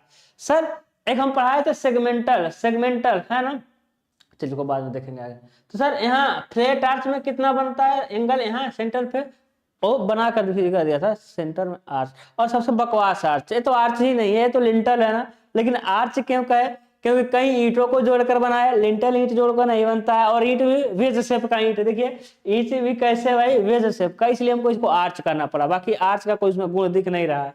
ठीक है, चलिए, तो यह डॉट तली पर चपटी होती है ना, तली पर क्या होती है सर, चपटी होती है, क्योंकि डार्ट व शायर की पार्श्व स्थिरता कम हो जाती है। यह डार्ट कमजोर डार्ट है ना, ये सबसे कमजोर डार्टों में सबसे कमजोर डार्ट क्या है, ये है, क्योंकि सर लेटरल थ्रस्ट इसका है ही नहीं। बड़े स्पान के लिए इसके ऊपर निवारक डार्ट देनी चाहिए। यदि लंबा स्पान आ गया तभी इसी के ऊपर हम एक रिवीलिंग आर्च भी देंगे। सर ये हो गया फ्लैट आर्च, तो फ्लैट आर्च के ऊपर रिवीलिंग आर्च मिलेगा। अब क्वेश्चन कैसे आएगा कि रिवीलिंग आर्च को कहां बनाते हैं या निवारक डार्ट को कहां बनाते हैं, तो आप क्या कहेंगे, सर कमजोर लिंटल के ऊपर बनाते हैं। यदि लिंटल ऑप्शन में नहीं, कमजोर लिंटल, तब क्या कहेंगे कि सर एक फ्लैट आर्च होता है, तो फ्लैट आर्च के ऊपर रिवीलिंग आर्च या निवारक डार्ट हम बनाते हैं।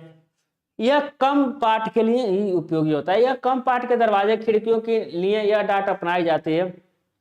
यह लिंटल की तली की भांति, लिंटल है, लिंटल की तली की भांति समतल होती है और चौकट के शीर्ष से सट जाती है ना, चौकट के शीर्ष से, जैसे लिंटल सटा रहता है ना चौकट से, वैसे ये भी सटा रहता है सर।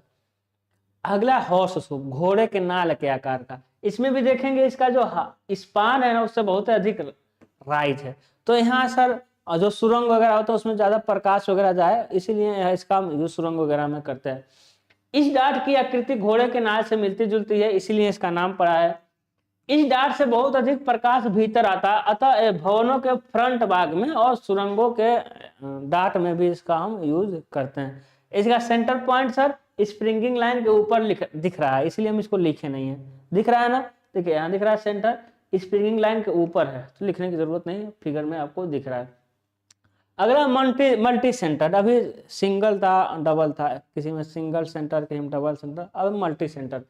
इस प्रकार के डाटों का विकास अनेक केंद्र, दो केंद्र बिंदु से अधिक हो जाएगा तो उसे कहेंगे मल्टी सेंटर डाट, है ना। इस प्रकार के डाटों का विकास अनेक केंद्र बिंदुओं से किया जाता है। त्रिकेंद्रीय और चतुष्केंद्रीय डाटे इसी वर्ग के डाटे हैं। इस डॉट के केंद्र बिंदु निर्धारित करने के लिए चाप लगाने में काफी दिक्कत, कई डाटे हो जाती है तो चाप लगाने में बहुत सारी इसमें दिक्कत हो जाती है। त्रिकेंद्रीय चतुष्केंद्रीय भी आती है, इसके आगे भी सब मल्टी सेंटर्ड में ही आ जाएंगे। चित्र में C1 C2 है ना, तो यह डाटे विशेष स्थिति में वास्तुकला की दृष्टि से अपनाई जाती है ना। यदि आपको वास्तुकला यानी सुंदर दिखाना है, सुंदर लगाने के लिए आर्च बनाना है, तो हम कौन सा यूज करेंगे सर, मल्टी सेंटर्ड आर्च से यूज करेंगे। देखिए यहाँ 3 दिख रहा है, 1 2 3, 1 से ए डाट मिला है ना, और 3 से सर बीच वाला है ना, 1 2 से उधर वाला, 3 से बीच वाला मिल जाएगा। ठीक है, उसको ये देखिए कितने आर्च है ना, C1 यहाँ पे छोटू सा मिला होगा, C2 सर छोटू सा मिला होगा, सर C3 से यहाँ से यहाँ, सर C4 से यहाँ से यहाँ मिल गया, यहाँ से सर फिर यहाँ से फिर है ना, तो इसमें 4 सेंटर दिख रहा है। हेलो लैंसेट आर्च, तो यह आर्च इसमें लैंसेट में देखिए इसका भी 2 सेंटर मिल रहा है ना, लेकिन ये स्प्रिंगिंग लाइन पे ही मिल रहा है और स्पान से काफी अधिक इसका राइज मिल रहा है। यह डार्ट का केंद्र बिंदु उठान रेखा से बहुत, इस डार्ट का केंद्र बिंदु उठान रेखा से बहुत ऊंचा लिया जाता है, जिसे डॉट के भीतर काफी ऊंचाई मिल जाती है। यह कलात्मक डार्ट है और यादगिरी और ऐतिहासिक। वैसे आर्च का यूज कर देखिए, आजकल आर्च का यूज क्यों होता था, आप क्या कहेंगे सर, आजकल आर्च का यूज ऐतिहासिक या भव्यता के लिए ही किया जाता है, कोई लोड को ट्रांसफर करने के लिए आज के समय यूज नहीं करता आर्च का। क्योंकि पुराने समय में सर ऊपर के लोड को है ना, खाली जगह के ऊपर के लोड को किनारों पर ट्रांसफर करने के लिए आर्च यूज करते हैं। जैसे ये आर्च है, भौकाल के लिए बनता है, लोड और ट्रांसफर नहीं करता, जिसे कहते हैं वेनेसन आर्च, है ना। तो सर इटली के वेनेसन में जो वेनिस शहर है ना, वहाँ इसका डेवलपमेंट हुआ था। इस डॉट के केंद्र बिंदु उठान रेखा पर स्थित होता है। सर केंद्र बिंदु कहाँ मिलेगा? ए वाला डॉट देखिए, ए वाला जो दिख रहा है, ए वाला इसकी बात हो रही है ना, वेनेसन। इस डाट का केंद्र बिंदु उठान रेखा पर स्थित होता है, परंतु इस प्रकार चयनित किए जाते हैं कि डाट का रिंग शीर्ष की तरफ अधिक मोटा होता जाता है, जो देखने में सुंदर। तो सर ऐसा डिजाइन करेंगे ना, रिंग जाएगा लेकिन जाते जाते ऊपर क्या हो जाएगा? अधिक मोटा होता जाएगा। समझ पा रहे हैं? जैसे से ऊपर जाएगा सर ना, ये अधिक क्या होता जाएगा सर? मोटा होता जाएगा। जैसे से ऊपर जाएगा और अधिक क्या होता जाएगा? आपका मोटा होता जाएगा। क्या सर? वेनेसन आर्च का जो रिंग होता है। तो आता है क्वेश्चन, डायरेक्ट क्वेश्चन ऐसा ही आता है। एक तो फिगर दे देगा, कह देगा कौन सा आर्च है बताओ, वेनेसन का कर रहा है, या फिर कह देगा वो कौन सा आर्च है जो ऊपर की तरफ जाते जाते उसकी मोटाई बढ़ जाती है, तो क्या कहेंगे? Venation arch. क्या कहेंगे? वेनेसन। फिर ड्रॉप आर्च हो जाएगा, तो दबा दिया गया ड्रॉप आर्च को, है ना। 2 सेंटर मिलेंगे और स्पान बाई 4 पे, हम ये पूरा स्पान है तो स्पान बाई 4 पे एक मिलेगा सेंटर, इधर का खींच देंगे। फिर स्पान बाई 4 पे दूसरा मिलेगा, हम इधर का खींच देंगे। तो इस डॉट का उठान पार्ट से कम होता है, दिख रहा है ना सर? उठान क्या इसका? कम है, जबकि इसका स्पान क्या है? अधिक होता है, पार्ट से कम होता है। और चापों का केंद्र आलंब से स्पान बाई 4 की दूरी पर होता है। ये जब शेप के आधार पर थे, ये सब क्या थे सर? शेप के आधार पर। अगला आता है ओजी आर्च। ओजी आर्च, ओजी आर्च 4 सर आपके लिए नहीं है, आरोही आपके लिए नहीं है, मतलब आपके लिए, मतलब आप डिप्लोमा में होंगे तो ये आपके लिए नहीं है, ठीक है सर। ओजी अर्थ क्या आता है? ओजी देखिए, एक तो देखिए ये आपको दिख रहा है ओजी, है ना, ओजी दिख रहा है, इसमें 4 सेंटर होते हैं। एक तो यहाँ से इधर खींचेंगे, यहाँ से इधर खींचेंगे, और इस स्पेंड्रिल में, एक स्पेंड्रिल में से लेकर के खींचेंगे। तो कैसा क्वेश्चन आता है कि एक आर्च है जिसका केंद्र बिंदु स्पेंड्रिल में है। स्पेंड्रिल मतलब क्या है? पढ़ाए तभी, ट्रेंगुलर पोर्शन होता है, स्प्रिंगर और आर्च के बीच बाहरी ट्रेंगुलर पोर्शन को क्या कहते हैं? स्पेंड्रिल। तो सर ओजी में इसका सेंट्रल बिंदु स्पेंड्रिल में भी होता है, ठीक है। अभी तक किसी का नहीं था, अभी तक सबका नीचे ही था, 2 है, 3 है, 4 है, 1 है, जो भी नीचे था, लेकिन इसमें स्पेंड्रिल में भी होता है। यह कलात्मक डाट है, भौकाल के लिए बनाया था, ओजी भी वेनेसन भी। इसका निर्माण कठिन पड़ता है परंतु देखने में आकर्षक लगता है। इस डाट के नीचे के भाग का केंद्र बिंदु उठान रेखा के मध्य में, नीचे का सर उठान रेखा के बीच में ही मिलेगा, ठीक है, तथा ऊपर के भागों का केंद्र शिखर पर त्रिकोणीय यानी स्पेंड्रिल में स्थित होता है। बताया ना सर, नीचे एक मिलेगा स्प्रिंगिंग लाइन पे ही, जबकि ऊपर के दोनों तरफ सर स्पेंड्रिल में मिलेगा। तो स्पेंड्रिल को ही फोकस करना है, ओजी में स्पेंड्रिल पे सर सेंटर पॉइंट होता है। अब देखिए सारे 2 सेंटर है, ड्रॉप हो जाएगा, इक्विलेटरल हो जाएगा, लेंसेट लगभग में एक ही तरह दिख रहा है ना। लेंसेट की ऊंचाई और बढ़ गई, इक्विलेटरल के उससे कम, ड्रॉप को तो लग रहा है दबा दिया गया, बौना ही रह गया, ठीक है सर। फंक्शन का सॉरी, अभी सर शेप के आधार पर था, अब हम पढ़ेंगे मटेरियल के आधार पर। सर स्टोन का पत्थर, ब्रिक का पत्थर और कंक्रीट, सॉरी स्टोन का आर्च, ब्रिक का आर्च और कंक्रीट का आर्च, ठीक है। तो सर देखते हैं स्टोन आर्च। स्टोन का आर्च 2 तरह से होता है, एक तो स्टोन को खदान से लेके आइए और उसके जो वेज शेप है, वेज शेप को अच्छे से गढ़ाई करिए, ड्रेसिंग जिसे कहते हैं। तो वेज शेप को छैनी हथौड़ी से एकदम अच्छे से बना दीजिए, तो उसे कहेंगे एस्लर स्टोन, है ना। और जब एस्लर स्टोन से आर्च बनाएंगे तो उसे कहेंगे एस्लर आर्च। और एक आर्च सर खदान से पत्थर को तोड़ के लाइए और बहुत अच्छे से उसकी ड्रेसिंग नहीं किए, छीनी हथौड़े से उसको वेज शेप में लाए तो, लेकिन बहुत अच्छे से नहीं लाए, तो उसे कहेंगे रैंडम आर्च, उसे कहेंगे रैंडम आर्च, है ना। चिनाई में भी आता है रैंडम मैसनरी, एस्लर मैसनरी, ठीक है। देखते हैं पत्थर की डाटों का प्रयोग आदिकाल से हो रहा है। सभी पुराने धार्मिक तथा ऐतिहासिक भवनों में प्रायः पत्थर की डाटें ही मिलती है। पत्थर, अरे खुद डॉट को देखे तो ताजमहल में आर्च ही तो है, मेन गेट उसका आर्च ही है, ठीक है। पत्थर की डाटें पत्थर पर की गई गढ़ाई व फिनिशिंग के अनुसार 2 तरह से होती है। तो कितना अच्छा फिनिशिंग किए हैं, यदि मोटा मोटा हथौड़ी से तोड़ दिए हैं तो उसे कहेंगे रैंडम आर्च।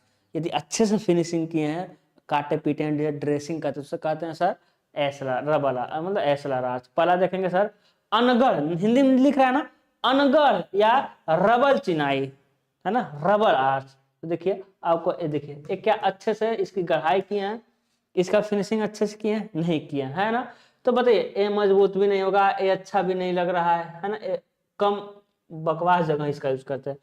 यह डाट है अनगढ़ अथवा साधारण कम गढ़, या तो उसका ड्रेसिंग करिए फिनिशिंग करिए, बिना करे ही लगा दीजिए, पत्थर से बनाई जाती है। इस डॉट में पत्थर के खंड शुद्ध रूप से वेज शेप में नहीं होते हैं और जोड़ों की मोटाई भी समान नहीं होती है। डाट निर्माण में मसाला की खपत है क्योंकि बहुत ज्यादा मसाला है, क्योंकि एक स्मूथ इसका सरफेस नहीं है। यह डाट कमजोर तथा देखने में सुंदर नहीं लगती है। इसका प्रयोग निम्न श्रेणी के कार्यों में किया जाता है। अस्थायी निर्माण तथा छोटे स्पान के लिए रबल चिनाई रबल डाट यूज हम करते हैं। अगला देखिए आपके इतना सुंदर एस्लर आर्च। इस आर्च का प्रयोग उत्तम श्रेणी के भवनों पुलों अस्थायी कार्यों में किया जाता है। देखिए वाह, देख रहे हैं वैसे है कि नहीं, समझे कि नहीं समझे, बिल्कुल समझ गए। इस डाट में प्रत्येक वसायर को अच्छी प्रकार से गढ़कर शुद्ध वेज शेप में प्रयोग किया जाता है। इस डाट के जोड़ महीन व सीधे होते हैं, बिल्कुल। यह देखने में आपके इतना सुंदर लगती है और अधिक सामर्थ्यवान भी होती है। इस डाट पर प्लास्टर करने की आवश्यकता नहीं पड़ती है। डॉट के शिखर पर बड़े माप का वसायर जैसे की स्टोन के रूप में लगाया जाता है, जो इसकी सुंदरता को और निखार देता है ना, की स्टोन। बताइए अगला है ब्रिक। अब ब्रिक देखेंगे छोटे स्पान पे लगाया जाता है। ब्रिक तीन तरह का होता है, ब्रिक आर्च तीन तरह का होगा। छोटे स्पानों के लिए ईंट की डाट संतोषजनक देती है। ईंट चिनाई में बरामदों दरवाजों खिड़कियों के पाटों के लिए ईंट की डाट अधिक उपयुक्त होता है ना, छोटे स्पान के लिए। इसका निर्माण सरल है। ईंट के निर्माण में आर्च आर्च में कंपेयर कर रहे हैं, लिंटल से तो कठिन नहीं पड़ेगा, आर्च में इसका निर्माण सरल है, ईंट का निर्माण। ठीक है, ईंट के आर्च। ईंट की डाटों की चिनाई का मतलब ईंट की जब चिनाई करेंगे तो चूना मसाला 1:2 और सीमेंट मसाला 1:3 का यूज करेंगे। ठीक है, अब ये तीन तरह के होते हैं। डाट की मोटाई आधी ईंट के गुणांक में, ईंट की डाट की मोटाई आधी ईंट के गुणांक में लिया जाता है, हम बता चुके। ये देखिए ईंट की डाट कितने तरह के, तीन तरह के। पहला होता है रफ ब्रिक आर्च, दूसरा एक्स ब्रिक आर्च, तीसरा है गेज ब्रिक आर्च। रफ क्या होता है समझते हैं। इस डाट में साधारण ईंटों को बिना तराशे प्रयोग किया जाता है, अतः इस डाट में जोड़ बहिस्थल की तरफ अधिक चौड़े होते हैं। ठीक है, यानी जो ईंट होता है ना, उस ईंट को कुछ हम किए नहीं है, उस ईंट को ही जोड़ जोड़ के हम आर्च बना रहे हैं, तो उसे कहते हैं सर रफ आर्च। क्योंकि वेज शेप मतलब क्या होता है, वेज शेप मतलब होता है, वेज शेप मतलब होता है कि अंदर की तरफ कम चौड़ा और बाहर की तरफ थोड़ा अधिक चौड़ा, अंदर की तरफ कम चौड़ा बाहर की तरफ थोड़ा अधिक चौड़ा, अंदर की तरफ कम, तभी तो अच्छे से सर्कल बन पाता है। अरे तभी अच्छे से क्या होता है, सर्कल बन पाता है, इसे कहते हैं वेज शेप। लेकिन इस ईंट में क्या है कि शेप सेम है, शेप में कोई समझौता नहीं, शेप सेम है भाई। अब सब शेप सेम है तो इसके लिए क्या करना पड़ेगा, अब इसके लिए सर्कल बनाने के लिए क्या करना पड़ेगा, इसके लिए सर्कल बनाने के लिए क्या करना पड़ेगा भाई, इसके लिए सर्कल बनाने के लिए क्या करना पड़ेगा, ऊपर चौड़ाई अधिक रखना पड़ेगा ज्वाइंट का। क्योंकि इसमें तो वेज शेप जो रहता है, वेज शेप में पहले ही चौड़ाई अधिक है, तब हमको आर्च बनाने में रिंग बनाने में दिक्कत होता नहीं है। लेकिन जब बिना जो नॉर्मल ईंट लेके आएंगे तो रिंग बनाने के लिए ऊपर हमको चौड़ाई ज्यादा मिले रखना पड़ेगा, और चौड़ाई ज्यादा मतलब मसाला फालतू ज्यादा लगेगा, और मसाला ज्यादा मतलब महंगा तो सीमेंट ही बालू है ना, सीमेंट ही महंगा है, तो ठीक है, और ये मजबूत भी नहीं होता। देखिए इस डाट में साधारण बिना तराशे यानी ईंट जैसा है उसी अवस्था में यूज कर देते हैं, अतः इस डाट में जोड़ बहिस्थल की ओर अधिक चौड़े होते हैं। इस डाट को कम पार्ट के लिए एक ईंट मोटाई तक ही बनाते हैं, कम स्पान है और एक ईंट मोटा हम इसको बनाते हैं। यह कमजोर होती है, देखने में भी भद्दी लगती है, कितना भद्दी लगती है, जो लाइक नहीं शेयर सब्सक्राइब नहीं करता उतना भद्दा लगता। दूसरा आता है गेज ब्रिक, एक्स ब्रिक। दूसरा क्या होता है एक्स, एक्स मतलब क्या, ईंट लाए और उसको काट पीट के अच्छे से वेज शेप में बनाया, ईंट को लाए और काट पीट के वेज शेप में बना दिए, तो उसे कहते हैं सर हम क्या, उसे कहते हैं एक्स ब्रिक आर्च। देखिए एक्स ब्रिक आर्च, उसे कहते हैं काट पीट के बना दिए वेज शेप में बना दिए। ठीक है, तो इस डॉट में सभी वसायर को वेज शेप में तराश कर प्रयोग के लगाया जाता है। इस डॉट के जोड़ समान तथा महीन होते हैं। ठीक है, यह डॉट देखने में सुंदर लगती है और अधिक सामर्थ्यवान होती है। इस डॉट पर प्लास्टर करने की आवश्यकता नहीं होती है। समझ पा रहे हैं, पहला बिना जैसा है वो नॉर्मल ईंट, तो rough arch, rough brick arch. दूसरा कि उसको वेज शेप में गढ़ाई कर दी ईंट को, तो हो जाएगा सर एक्स ब्रिक आर्च। और तीसरा सर वेज शेप में ईंट की ढलाई की है, जो ईंट की ढलाई की है ना वो वेज शेप में ही की है, तो उसे कहते हैं गेज ब्रिक आर्च। उसे क्या कहते हैं? गेज ब्रिक आर्च कहते हैं।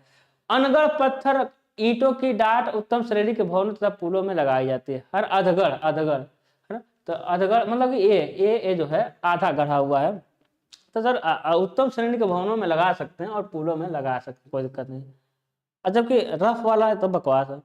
गेज वाला एकदम अच्छा जगह यूज होगा, हाई क्लास बिल्डिंग में, क्योंकि इसको ढलाई ही वेज शेप में किए हैं। यह डाट वेज शेप में पूर्व ढलित होती है, शुद्ध तथा सुगठित ईंटों से निर्मित की जाती है।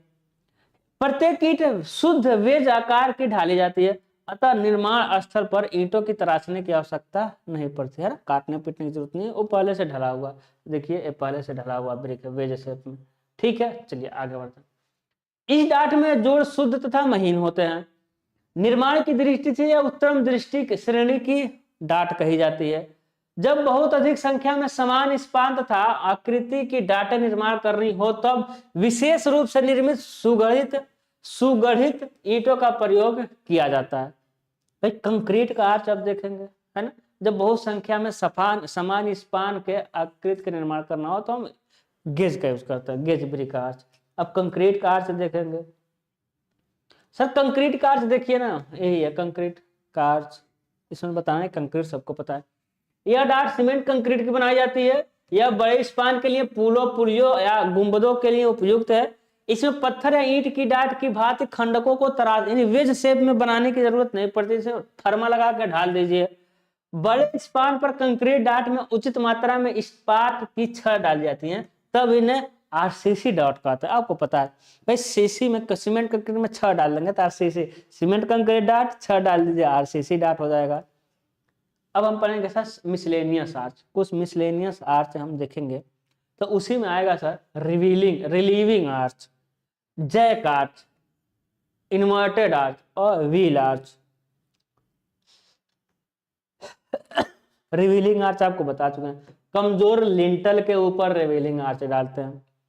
या आप कहेंगे तो लिंटल में ऊपर डाल दिया तो ठीक है, तो नीचे सपोर्ट है ना, कोई दिक्कत नहीं, यहाँ तो नहीं लोड आ रहा। ठीक है, यह साधारण कमानीदार डाट होती है जो प्रायः लकड़ी या पत्थर के लिंटर के ऊपर इसे ऊपरी भार से मुक्त रखने के लिए बनाई जाती है। यह फ्लैट आर्च के ऊपर भी हम रिलीविंग आर्च डालते हैं। निवारक डाट स्पान के ऊपर की चिनाई का भार स्वयं वहन कर लेता है ना, और नीचे लगाए गए लिंटर को भार से मुक्त कर देता है, और ये बीच में कोई भर देते हैं हल्का सामान। जैक आर्च देखिए आपको दिख रहा होगा, ऐसा जैक आर्च छत बना दिए। जैक आर्च को पुराने समय में देखेंगे जैक आर्च का छत ही बनता था बहुत मात्रा में। देखिए जैसे कि क्या करते थे, देखिए यहाँ स्टील रख देते थे, स्टील का है ना, और बहुत यहाँ से लेके यहाँ से लेके बहुत पूरे छत में है ना आर्च बनाते हुए, छत लंबाई बहुत ज्यादा आर्च बनाते हुए चले जाते थे, कहते थे जैक आर्च। और छत वाला भी हम कहते थे जैक आर्च, क्या जैक आर्च रूफ में पढ़ेंगे सर। फॉर्म फिलअप कब से होगा? अभी मतलब कंफर्म डेट नहीं है, बाकी आप इस पे हमको आप एसएमएस करिए, आप हमको इस पे एसएमएस करिए, मेरा नंबर लीजिए, इसमें आप फ़ोन ही कर लीजिएगा, कहिए 8756394248 नोट कर लीजिए, आप बात करिए हमसे फटाक। चलिए देखते हैं, यह विशेष वृत्त आर्च, यह विशेष वृत्त खंड डाट होता है जो भवनों की छतों के लिए। तो सर आर्च, जैक आर्च मतलब छत ही है ना, जैक आर्च मतलब सर छत में ही बनता है और कहीं नहीं बनता है। कमरे के पूरे क्षेत्रफल पर ऐसी अनेक डाट पास सटी रहती हैं, इस्पात के गर्डरों पर आलंबित करके निर्माण की जाती है ना सर। इस्पात के गर्डर मतलब क्या, नीचे निकला रहेगा क्या सर, फ्लेंज। अब कैसे बताएं, फ्लेंज के लिए हमको बहुत पीछे जाना पड़ेगा, फ्लेंज के लिए हमको कहाँ जाना पड़ेगा भाई, बहुत पीछे जाना पड़ेगा। हाँ देखिए फ्लेंज दिख रहा है, फ्लेंज पे ये आर्च है ना, ये जैक आर्च ही है, यही जैक आर्च है। ठीक है, इसे हम कहेंगे आर्केड। ठीक है, लेकिन ये जैक आर्च में ही इसका यूज होगा। देखिए सर इसका फ्लेंज पर से हम आर्च को टिका दिए, आर्च बनाया टिका दिया, और ऊपर चूना मसाला भर करके एक छत बना दिए। है ना, छत बना दी। तो सर देखिए ना, है ना, तो कहेंगे rolled steel joint, RS joint, rolled steel joint. Sir एक गर्डर है, नीचे वाले फ्लेंज से नीचे वाले फ्लेंज पे आर्च बना देंगे, है ना, इसके ऊपर चूना मसाला भर करके फिनिशिंग कर देते हैं, छत तैयार हो जाता है। तो गर्डर आपको समझ आ गया होगा। ठीक है, आगे बढ़ते हैं।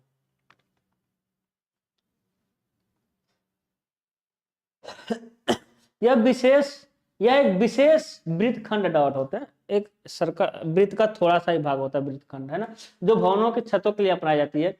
कमरे के पूरे क्षेत्रफल पर ऐसी अनेक पास पास सटी डॉट है, इस पार्ट के गर्डर पर आलंबित करके निर्माण की जाती है। समझ आ गया होगा, बिल्कुल सर। यह गर्डर प्रत्येक छोटे स्पान के समांतर, है ना, अब जानते हैं जो मेन बार होता है वो छोटे स्पान के समानांतर ही होता है, क्योंकि फेल होने के ज्यादा संभावना छोटे स्पान के समानांतर होगा। आरसीसी में पढ़े होंगे, नहीं पढ़ेंगे तो देखेंगे, पढ़ना तो पढ़े ही होंगे आप लोग। यह गर्डर कमरे के छोटे स्पान के समांतर 1.2 से 1.8 मीटर के अंतराल पर डाले जाते हैं। डॉट की रिंग की मोटाई आधी ईंट रखी जाती है, ठीक है, आधी ईंट की अनुपात में रखी जाती है। सर जैक आर्च कितना दूर पर रखें, अभी बता रहे हैं। किनारों की, हाँ, किनारों की जैक डॉट के बाहरी सिरे पार्श्व दीवारों पर टिकाए जाते हैं। कहना क्या क्या चाहता है समझते हैं। सर जैक आर्च बनाएंगे ना, है ना, बिल्कुल, तो जो किनारे का रहेगा बीच में तो कोई दिक्कत नहीं, गर्डर है, लेकिन किनारे वाला सर दीवार पे टिकाएंगे। देखिए किनारे वाला कहाँ टिका दिया है, दीवार पे। तो कह रहा है कि किनारे की जैक आर्च को बाहरी सिरे, आर्च के बाहरी सिरे दीवारों पर टिकाते हैं, बिल्कुल। आधी ईंट मोटाई में होती है इसकी रिंग, आधी ईंट की मोटाई में, ठीक है। सर जो होता है ना वो 1.2 से 1.8 मीटर, जो गर्डर रखेंगे, गर्डर अलग अलग रख रहे थे, एक गर्डर के बीच की दूरी 1.2 से 1.25 से लेकर 1.75 तक होता है। तो इतना इतना वेरी करेगा, 1.2 से लेकर के 1.8 मीटर की दूरी पर रखेंगे। 1.2 से 1.8 मीटर की दूरी पर हम गर्डर रखते हैं। अब देखिएगा, अब इसमें भी समस्या है। सर जैक आर्च बनाएंगे तो लास्ट वाले पर फिर लेटरल थ्रस्ट आएगा, आएगा कि नहीं आएगा, आएगा सर। लास्ट वाले पर लेटरल थ्रस्ट आएगा, देखते हैं इसमें लाएं कि नहीं फिगर। लास्ट वाले पर लेटरल थ्रस्ट आएगा, नहीं लाएं। देखिए अब लास्ट वाले पर जब लेटरल थ्रस्ट आएगा, देखिए ये मान लेते हैं लास्ट वाला है, लेटरल थ्रस्ट आता है, या हम कह देंगे यही लास्ट वाला है, मान लीजिए लेटरल थ्रस्ट आ रहा है। तो लेटरल थ्रस्ट वाला लास्ट वाला, ये लास्ट यहाँ रुका, तो लेटरल थ्रस्ट वाले को देखिए यहाँ से हम एक सर राड के थ्रू इससे कनेक्ट कर देते हैं, एक राड के थ्रू, है ना, एक राड के थ्रू पूरी लंबाई में इससे क्या कर देंगे, कनेक्ट कर देंगे। क्यों? क्योंकि ये लास्ट है ना, ये लास्ट एबिटमेंट है, कह देंगे ये लास्ट दीवार है। तो यही सर क्या होगा, यही आर्च का लेटरल थ्रस्ट आएगा, यानी इस आर्च को बाहर करने की कोशिश करेगा, और यही से राड के थ्रू अंदर क्या कर दिए, कनेक्ट कर दिए। तो उसके बारे में हम क्या करते हैं, पढ़ते हैं, अभी इसके बारे में हम पढ़ते हैं, ठीक है। देखते हैं, कह रहा है ना, शुरू तथा अंत के पार्टों में इस्पात की टाई रॉड उचित दूरी पर, टाई रॉड की बात कर रहा है ना, उसे हम क्या कहेंगे, टाई रॉड, क्योंकि तान करके नीचे ला रहा है, अंदर की तरफ लाएगा, उचित दूरी पर अलग से लगाई जाती है, जो डॉट क्रिया से उत्पन्न प्रतिरोध उदासीन करके दीवार को पार्श्व धक्के के कारण पलटने से रोकती है। समझ गए ना, समझोगे। अब कहेंगे तो हम चलेंगे बहुत पीछे, तारों के शहर में। कहाँ चलेंगे भाई, तारों के शहर में चलेंगे। देखो भाई आर्केड आ जाओ तुम, आर्केड नहीं, इसमें नहीं दिया, आर्केड में नहीं दिखाया, कोई बात नहीं, हमको लगा इसमें दिखाया हुआ, ठीक है, लेकिन आपको हम समझा दिए। अगला क्या हो जाएगा सर, अगला हो जाएगा क्या, इन्वर्टेड आर्च। अब देखिए, अब उल्टा आर्च हो गया, इन्वर्टेड मतलब उल्टा आर्च। एक इन्वर्टेड फाउंडेशन भी होता है, ये इन्वर्टेड फाउंडेशन ही है, ठीक है, आर्च हो गया। अब जब फाउंडेशन बनाना है और नीचे की जमीन बहुत कमजोर है, पुराने समय में यूज होता था, तो हम क्या बना देते हैं, इन्वर्टेड आर्च बना देते थे, ठीक है। यह साधारण डाट होती है, परंतु इसका निर्माण उल्टी दिशा में किया जाता है। इसका क्राउन तथा की स्टोन इसके तली पर होता है, देखकर आपको पता चल गया होगा। इस प्रकार की डाट है भवनों तथा पुलों की नींव के लिए बनाई जाती है, जहां अवमृदा की धारण क्षमता कम होती है अथवा बेड की कटान का भय रहता है, बहुत ज्यादा कटने का चांस है ना पानी से, तो वहां बना देते हैं। इसका जो राइज होता है ना, स्पान का 5 से 10 होता है, इसका जो राइज मिलेगा, राइड, ये वाला राइड, और स्पान का 1/5 से 1/10 तक होता है। तो इन्वर्टेड आर्च, ये आ जाएगा सर्कुलर आर्च। 2018 वाला जब हम यूपी ट्रिपल एससी का फॉर्म भरे थे, 2018 में यूपी ट्रिपल एससी का फॉर्म भरे थे, जिसका एग्जाम 2021 में हुआ था, आया था बुल्स आई आर्च, इस नाम से आया था बुल्स आई आर्च, ठीक है। और इस बार भी मतलब उसमें 15 सीट था तो उसमें भी वेरिफिकेशन कराए थे। और इस बार क्या है कि सीट ज़्यादा है तो इसमें भी तो वेरिफिकेशन हो करेगा, ठीक है। तो यह डाट पाइप के भांति पूर्ण गोलाकार होता है। यह डाट क्या होता है, पाइप के भांति पूर्णतः गोलाकार होती है, दिख रहा है आप, बिल्कुल। यह एक विशेष प्रकार के चिनाई का रिंग होता है।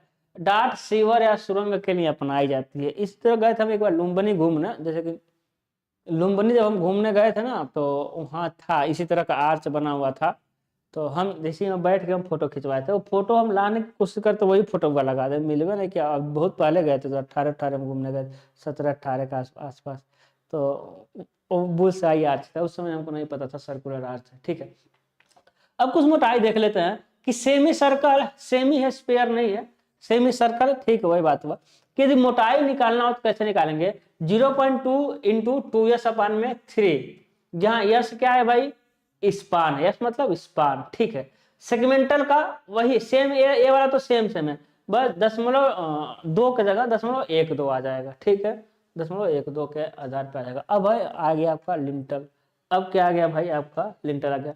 लिंटल ज्यादा है क्या, कुछ लिंटल पढ़ा दें क्या, नहीं ज्यादा नहीं, ज्यादा लिंटल ज्यादा नहीं रहता, कल ही पढ़ेंगे, कल लिंटल पढ़ेंगे, कल हम क्या पढ़ेंगे, लिंटल पढ़ेंगे और आर्च लिंटल का एमसीक्यू भी पढ़ेंगे, ठीक है। कल लिंटल आर्च लिंटल का एमसीक्यू पढ़ा देते, हमको टाइम का ना कोई दिक्कत ना किसी भी चीज का दिक्कत है, मेरा गले का दिक्कत है, अभी मजा नहीं आ पा रहा, ठीक है, फील नहीं आ रहा है, चलिए ठीक है। तो आज के लिए बस इतना ही। फिर हम कहना चाहते हैं कंटेंट में कोई कमी नहीं रहेगा, समझ लेके चीज आएगा, अपने दोस्तों को शेयर करिए, सेशन में जितने भी आपके परिचय के लोग हैं कि भाई यहाँ सिविल टेक सोल्यूशन पे जबरदस्त क्लासेस चल रही हैं, नए लोग आएंगे तो सब्सक्राइब कर लें, पुराने लोग लाइक करके स्टेटस वगैरह लगा दीजिए, ग्रुप जरूर ज्वाइन कर लीजिएगा, ठीक है। बाकी अपना ख्याल रखिएगा, बाय बाय।